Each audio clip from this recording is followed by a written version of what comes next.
So I just graduated college,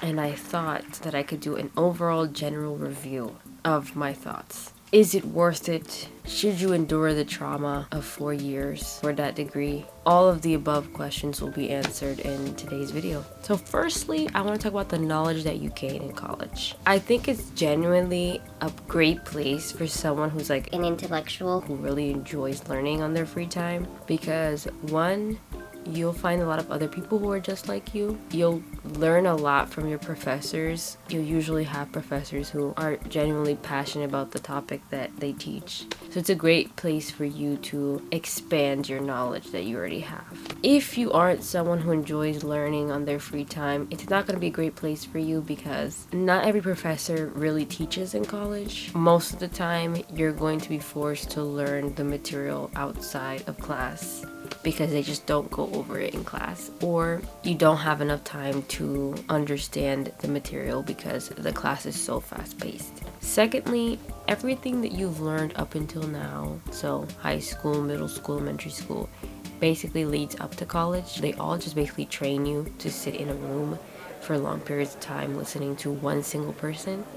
And it's not very interactive. You'll find some professors that they try to make their classes very interactive, but most of them just kind of sit there and speak to you. I mean, third, everything you're learning in college sadly can be learned online. Although I would sit in class and learn this material, right, and be able to interact with a human, right, to learn it, I found myself going to YouTube to find someone else to teach me, because I felt like I wasn't understanding anything from them. But it's like a good place for when you do understand material to be able to interact with people who understand or share the same passion as you do about a certain topic. Even though everything could be learned online, what you won't experience online will be the wide array of opportunities that come in college. So internships, job opportunities, networking, relationships that you'll probably sustain for the rest of your life. And you're obviously not going to be able to speak to a genuine, real person about some question that you have. I mean, the equivalent is kind of just going to Reddit. If you're not genuinely passionate about what you're studying, your major, you're going to hate it there. You're going to be really miserable there. You really have to have some sort of interest in learning outside of school. And if you don't have that, it's just going to feel like high school, basically. You'll feel very stuck. In college, you'll also probably face some sort of major low. You are just starting to do these big girl activities, you know, these adult activities. You're starting to adult. You're doing adulting. You're an adult. When you're an adult and you're, let's say like you're working and going to college, if you choose to do that, you're going to be super stressed.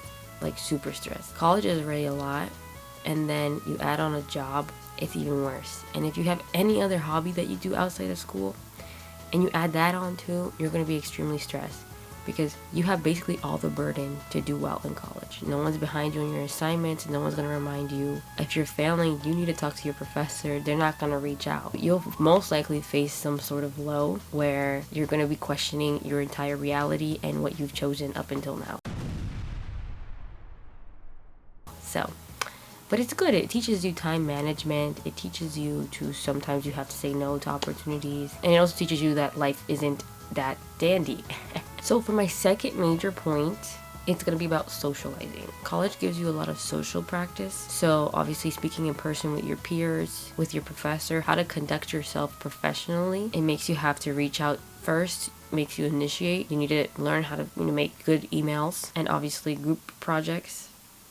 The very dreaded group project, where you basically take a bunch of independent adults. Most of the time, there's going to be there's like an 80% chance you'll get someone in your group who doesn't do the work until the very last minute. I mean, like an hour before it's due. But it teaches you something.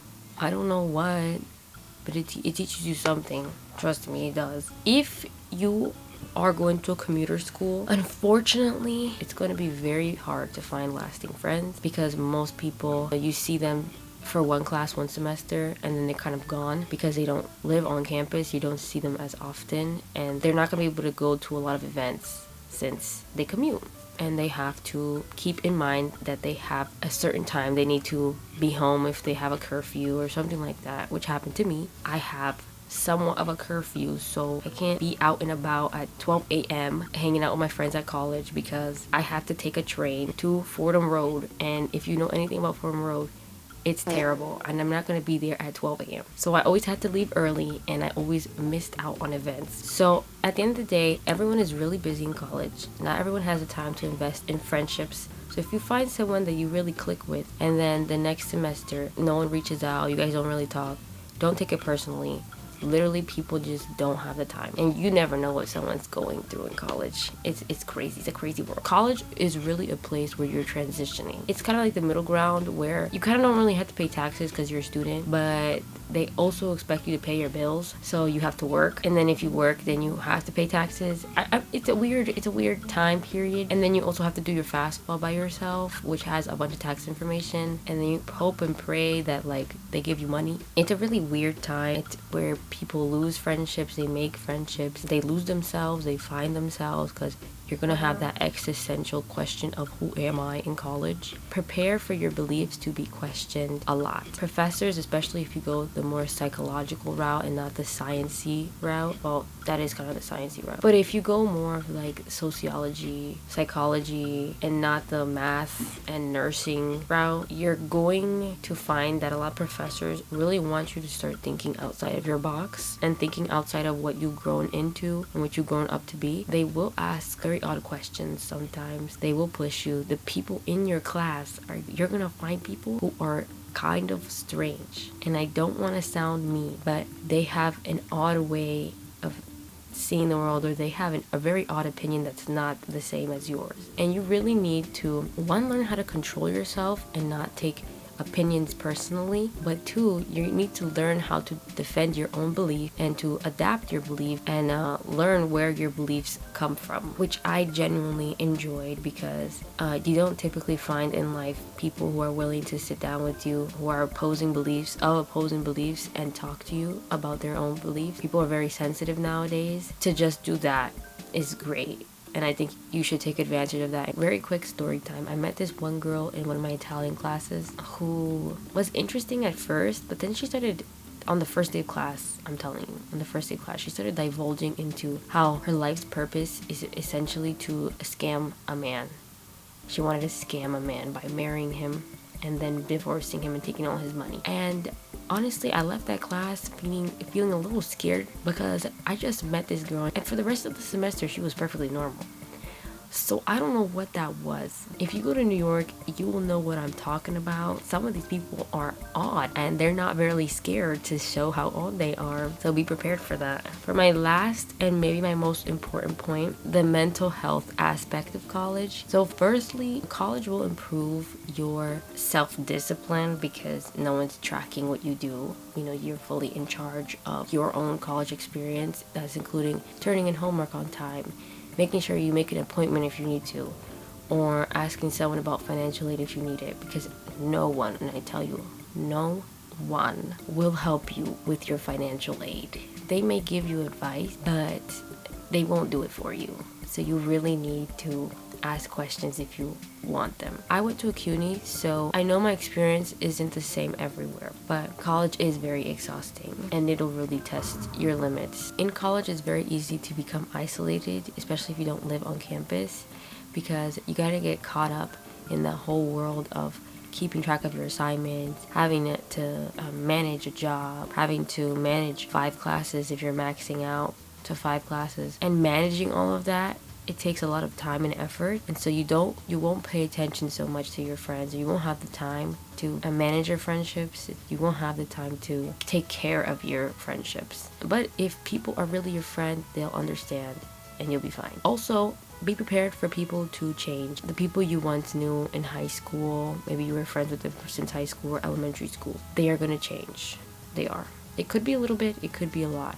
I know I definitely changed in college, and my friends did too, because college opens you up to a whole new world of diversity and of thought patterns and of ways of life, and people start kind of dabbling in that, and so you obviously will change in some manner. If you're in the process of thinking of whether or not you should go to college, I hope you found this helpful. Again, I went to a CUNY in New York, my experience is going to be very different to someone that, for example, went to a private college in another state. I just hope that you do your research, and I hope that this helped you in your decision making. I do recommend college for people who either really love learning and they may or may not need it for their career choice, or two, for obviously people who need it for their career choice.